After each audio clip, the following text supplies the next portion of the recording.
Yan si Mother, humingi ng kamatis. Maganda yan sa... Ano, tatanggalin yung buto? Oo. Yan, tagal natin ito. Mabubulok. Lalagay ko sa sardinas. Ayun, masarap, no? Tama na rin sa sardinas. Tinatanggal din ni Mother ang buto. Bakit tinatanggal ang buto? Baka ma-appendix. Ma-appendix.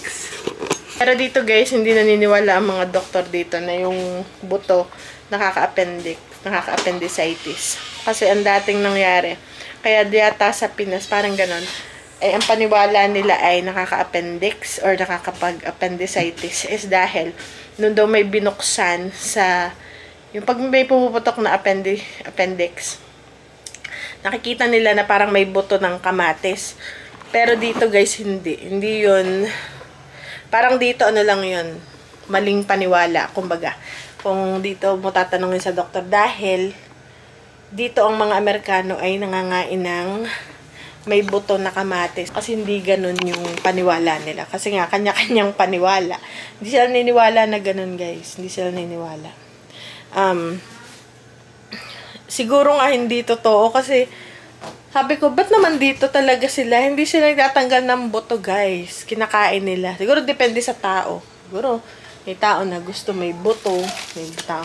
Pero talaga dito, diretso sa bibig. Kahit yung asawa ko, yung mga anak ko, diretso sa bibig yan. And never pa naman sila and all their life, yun yung ganun sila talaga. So, parang hindi ko alam kung totoo yun or hindi.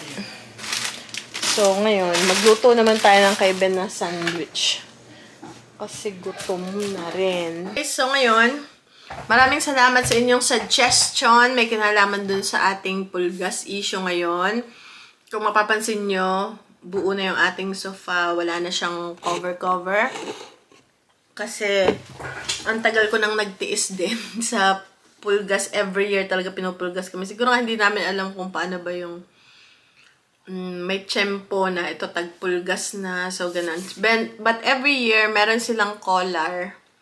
Yung sa resto. Ang mahal nun guys, $60 bawat isa. So, si Bebang, si Kali, meron sila nun. And then, this year, pero parang pag meron ka ng pulgas, parang wala siyang epekto. Kasi ano lang yun 3 to 4 months lang yung effectivity nun. Tapos, pag kailangan bumili ka na naman. So, ang ginawa ng asawa ko, para doon sa mga pusa is yung drops na nilalagay dito sa batok. I think, yung nabil ng asawa ko, I think Advantage yata. Basta something dito pinapatak sa batok. So, 4 na maliliit na bote yung drops dito. And then, dahil nga pumapasok dito yung mga pusa namin, nagkaroon na rin si Kali. Si Kali kasi hindi siya lumalabas. So, thank you sa inyo yung mga suggestion. And babanggitin ko yung mga suggestion nyo guys. Kasi baka makatulong din sa iba na may problema sa pulgas. So yung iba dito is dito sa Amerika. Yung dito naman, yung iba naman ay sa Pilipinas. So, pwede raw na yung 7. Actually, meron kaming 7. Pero alam ko, sa halaman lang yun. Hindi ko alam na pwede pala siyang gamitin sa pulgas. Baka i-epekto rin siya. Parang ilalagay daw sa tubig, tapos spray. So, ito-try ko yun. Though may binili na ako kahapon. Pero ngayon, hindi ko siya na-spray. Kasi nga, hanggat maaari, umahanap ako ng natural na pang-spray. So, baka isoli ko na lang to. Kasi kung di ko naman siya nagamit. Ayan. And, napansin ko, sa dami, dahil ang ginagawa ko, kumakapit siya sa aking medyas. Kinukuha ko siya and binababad ko siya sa sabon na may tubig para mamatay siya. Sobrang dami guys. Tingnan nyo na. Ang kita nyo. Yan yung aking sabon na may tubig. Kung makikita nyo, ayun oh. So, ganun na karami yung nakukuha ko. Ayan oh. Tingnan nyo guys. Yan eh, mga nadikit sa aking medyas kasi ilang buwan na ako naka-medyas. Ayan yung itim-itim na yung puro pulgas yun na nadikit sa akin. Ayan. So, ito sabong panlaba. Ayan. Isang way is magmedyas para habang hindi nyo pa siya nasusugpo o wala pa kayong pang-spray o pang-iisipan nyo pa kung ano yung inyong gagawin, is kakapit siya dun eh. Didikit siya, tapos kukunin ko, ilulubog ko lang dun. And then, 7. Meron kaming 7 dito sa bahay. Actually, nasa ilalim ng sink. Pero next guard chewables yun. Hindi pa namin yung natatry sa mga pusa namin. So, yun daw, NexGard chewables, yun. Namamatay daw yung mga pulgas pagka, kinagat yung alagang pusa or aso. And then, citronella na pang spray. Maganda rin yun sa lamok. Tapos daw, ito yung interesting Sunrocks Color Safe Violet. I forgot, nandun kami sa Walmart ngayon. Nakalimutan kong kunin. Pero Sunrocks Color Safe yung violet na yung nalagyan. Or baking soda with vinegar plus bleach sa spray bottle. Siguro may tubig din yun. Also, Naptalina. Pwede rin daw yun. Asin and baking soda. And then, NexGard tablet. Yan, meron din. Apple cider, lemon, and apple cider lemon extract. Joy dishwashing soap. Tapos imamap. Or maglalagay daw ng white na platito. Tapos, lalagyan ng Dawn soap or soap. Sa ilalim ng ilaw, may 2 o 3 nagsuggest ng ganun. Na-try ko na yun, guys. Meron nga, effective naman. Kaya mas maganda pag may ilaw kasi yung init at saka yung liwanag, dun sila pumupunta. So, ilan yun sa mga way na pwedeng masugpo. Tapos, spray sa mga singit-singit kasi dun nanganganak. Dun yung mga itlog ng pulgas. So, meron ding nagsuggest na call pest control. Tapos, vacuum. Lagi kami nagwa-vacuum, nagwawalis. Pet armor, flea treatment, at saka suklayin ng flea comb. Meron kaming flea comb kasi nung kaunaan sinusuklay namin si Kali. Kaya lang, ang tag dito? Kaya lang parang kating-kating na ako lang yung kinakagat. So, ang ginawa namin, meron palang medyo nagagali. Wag po kayong magalit. Ito yung parang nakaano siya, all caps. Next card, please. Susme, kawawa mga pusa. Kayo po dapat gumawa ng paraan sa mga pusa nyo, madam. Be responsible. Owner po, have them spay and neutered vaccine and give them NexGard or any spot on. Pinalayas talaga mga pusa. Hindi po pinalayas. Inilipat sa tiny house. So, nandun na si Kali Patch. Mamaya pupuntahan natin kung makakapunta tayo doon. Tsaka yung mga kuting. Tapos si Bebang talaga, nung nakuha namin yan, ay talagang outdoor cat siya. Kami na lang yung nag-decide na papasok siya sa loob, lalabas, pero mostly sa labas yan. Kahit pa yan ay winter, sa labas yan talaga nag-i-stay. So, si Bebang, pero sa winter, pag winter kasi walang pulgas. So, pwede naman pumasok si Bebang pag malamig. Pero si Kali, baka doon na lang siya sa tiny house. Tapos, actually, si Bebang ayaw niya dito sa bahay. Especially pag yung mga bata nandito. Kasi maingay yung mga bata. Gusto niya matulog.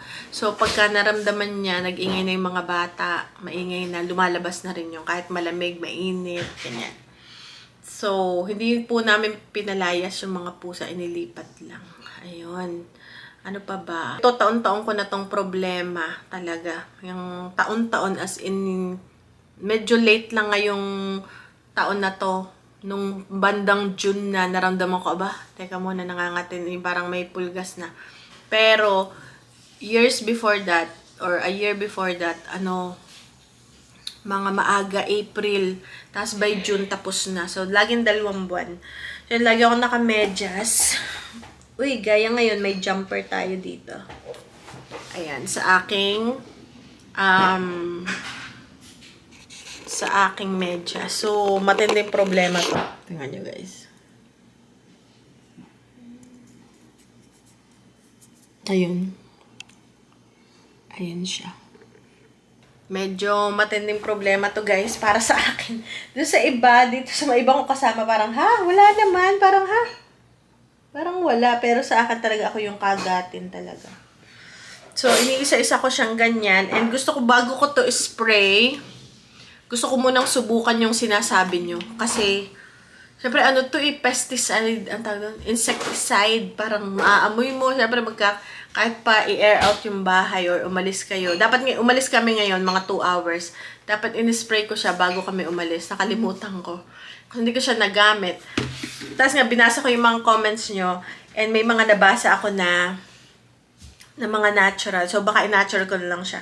Actually, kahapon naglinis ako ng kwarto ng mga bata is wala dong, ang tawag dito?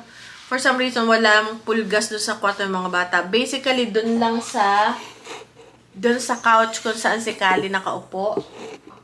At saka doon sa may bintana ko sa nagpapainit si Kali. Doon lang talaga.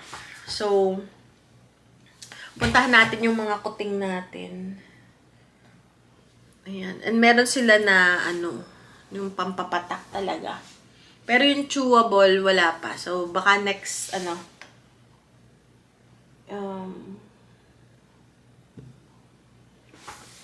and then, yung, meron kasing, water fountain, yung mga pusa, yung mga kuting dun sa tiny house. Checkin natin. For some reason, na-attract yung mga fleas doon. So, checkin natin kung merong nakuhang marami. Kasi last time, sabi ni Ben, ang dami raw nakuha na flea. Kasi yung water fountain ng mga pusa is puti siya. And then, may fountain. Tapos, may ilaw siya. So, maghapon yun na nakaandar. So, maraming nakakatch na fleas. So, ngayon, puntahan natin yung ating mga kuting at tingnan natin kung ano na. Lalaki na nila, guys. So okay din pala na wala na kaming pusa dito sa bahay. Talagang totally ayoko na munang magpusa kasi nadadala na ako. At taon-taon na lang ganito ako. Na, alam mo yun, parang, basta, yung hindi ka makatrabaho ng ayos, hindi ka makatulog dahil may nangangagat. So, for a long time akong nagtiis. Ngayon ko lang na-enjoy yung aming bahay na walang balahibo.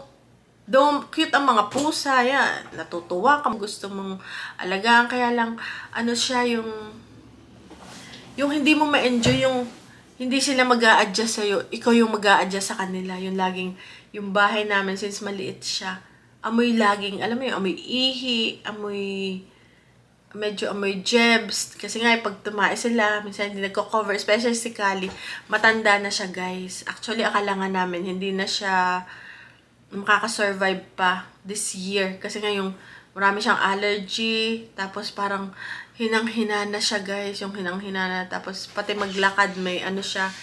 So, natutulog lang talaga siya maghapon, parang ganun. Tapos, kailangan kong balutin yung aming sofa para lang kay Kali. Hindi ako makaupo doon kasi nandun si Kali. So, tapos yung sahig namin, palagi may balahibo, kailangan kong maglilinis ka lagi, mag-scoop ng, talaga pag may alaga. So, ngayon, dahil nga nitong pulgas issue namin every year, sabi ko, okay na wala mo na ditong pusa. And wala na talaga, hindi na ako papasokin dito ang pusa. Maliban sa winter, si Bebang, pwede siyang pumasok.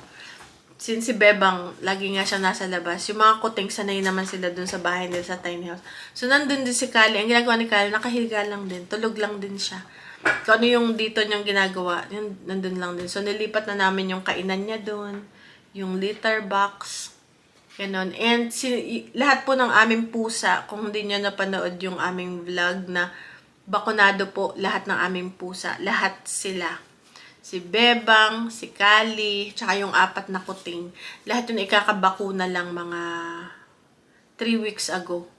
And also, lahat ay kapon na. Si Bebang kapon na yan after nung nakuha namin siya dito sa yard. Siyempre si Kali, matagal na yung kapon. Si Kali yung pinakamatanda na magta-20 na si Kali. Tapos, yung mga kuting, kakakapon nila lang mga 3 weeks, 4 weeks ago. So, lahat sila kapon, may bakuna. And, meron sila ditong pampapatak sa batok. Yung gaya ng ibang sinasuggest ninyo. Meron po sila nung. Kaya lang nga, si Bebang, nakakapagdala pa rin yung mga bata. Tsaka nga ngayon talaga, flea season. Especially pag may alaga kang hayop. Yes ba? So, yun. So, thank you po sa inyong mga suggestion. Gagawin ko talaga siya. Actually, naggawa na ako ng lemon spray. Lemon juice na may tubig. Kaya lang dito sa bahay na, hindi ko siya pwedeng buhusan ng tubig. Gaya ng ibang suggestion na buhusan mo ng tubig kasi ang floor namin is hindi siya concrete. Siya ay laminate. So, hindi siya pwede. Tapos, meron din ako napanood. Ang dami ko na guys napanood ng mga talaga nanonood ako ng mga paano susugpuin ang pulgas. Pwede raw na teka, nagluto ako ng gulay ni na mother. Nagluto ako ng tinola. Sugpuin is isang way daw is yung Dawn na soap sa sponge. Ilalagay mo sa plato. So, ginawa ko yun. Parang nasusunok sila dun sa amoy. So, tingnan nyo guys. So, ito yung sofa natin. Dito, maraming jumper dito. So, nilagay ko siya. Ito. Ayan. Ayan ay may tuyo na Dawn soap. So, hindi ko alam kung effective ba siya, guys. Ayan. Wala namang umano sa kanya. Ganyan, naka-desperado. Desperado na ako, guys. Sabi ng asawa ko, nung nilagay ko to, akala ko sponge cake kasi ganda ng plato. Ang ganda kasi ng plato niya, di ba? Akala daw niya sponge cake. So, yan. Wala naman siyang nahuli, pero yung amoy niya, nakakasunok. Especially pag Dawn. So, kaya, Dawn soap. Tsaka daw, papaliguan nga pala. Maraming nagsasadya sa inyo. Ito naman yung Ajax. Madami pa nagsasadya sa inyo na paliguan. Yun, di pa namin natatry magpaligo ng pusa. So, yun lang guys. And, yun nga, salamat sa inyong suggestion. Ang dami kong natutunan. So, ngayon magagawa ko ng spray na yung aking pang spray na to. Meron siyang lemon juice. So, lalagyan ko siya ng vinegar, baking soda. Meron pa akong 7 eh. Meron din ako, gumamit din ako ng diatomaceous earth. Tsaka baking soda at asin. Kasi meron sa inyo nagsuggest. Nilagay ko siya sa sahig. Tapos, vinacuum ko. Para kung sakali may makuha sa vacuum, mamatay sila dun sa baking soda at asin. Ganon. Meron ako ditong 7. So, ito, isa pa to sa pwede nating i-try. Talagang desperado na ako, guys. Ayan, 7. Pero hindi ko alam. Ay, ito pala! Tama! Ang akala ko kasi yung kaibigan namin na nag-garden, sabi, yung roses mo, lagyan mo ng 7. Sabi, ganun. Meron ka ba 7? Sabi ko, wala. Sabi, bili ka. Ganyan. So, tas parang may pinuntahan kami noon. Siya yung namin sa bahay. Tas, binudburan niya lang ng nito, yung rose bush. And, okay naman. Nawala yung mga nangangain. So, meron pala nagsabi sa inyo na ito raw 7. So, thank you. Kills over 65 insects. So, maaari nga. Ano rin to? Hindi ko alam eh. 5% dust. So, try natin to since ito lang yung available ko ngayon. Bago ko gamitin talaga yung aking, alam niyo na yung aking pang spray na binili. So, try muna natin. Desperado na ang lola nyo. So, hindi ko alam. Spray, ko lang siya dito sa corner. Kasi meron dito eh. Okay, sa corner lang. Okay. Yan. Kasi dito kasi tumira si Kali. So, ganyan lang. Konti lang kasi umuupo dito. Sila kasi hindi kinakagat, ako lang. So, okay lang naman yun na ako lang ang kinakagat. Kesa kaming lahat ay kating-kate. Okay, so yan. So, lagay ko lang dyan. Alright. And then, i-vacuum na lang natin mamaya. Pero maganda rin daw itong pang spray. So, baka ihalo ko rin to guys. So, hanggat maaari. So, ngayon, ito yung niluluto kong tinola. Ano yung saluyot? Ano ba to? Sayote. Tsaka manok. So, pinapalambot ko lang. And then, magdadala tayo doon. Tapos, yung palang bowl na sinasabi nyo, na may ano rin ako na may napanood ako rin na maglagay daw. Pero alam mo, konti na lang yung yung free, saka vacuum, kawawalis, kakamap ng asawa ko, minamap niya yung buong bahay with sabon, yung doon. Ito yung aking bowl. Yung bowl ko, masyado siyang malaki, 'di ba? Masyadong malaki. Actually, yung nakikita nyo dyan, wala siyang nakuha kanina umaga. Ito yung nakadikit sa aking medyas. Kaya nandyan siya. Ayan, Yan. Yan yung mga pulgas. So, tatry ko siya mamayang gabi. Bubuksan ko na lang yung ilaw. Tingnan ko kung madadagdagan. Kaya nandito lang siya naka-standby. So, ngayon mag-work na muna ako. Tingnan muna natin yung ginagawa ng mga bata sa garden. Tapos, maghiwa ako ng gulay. Yung kina-mother na tinola. Ano kaya maisama? Naku, yung talong natin nabubulok. So, ito yung napa-cabbage. Okay, guys. And then, punta tayo mamaya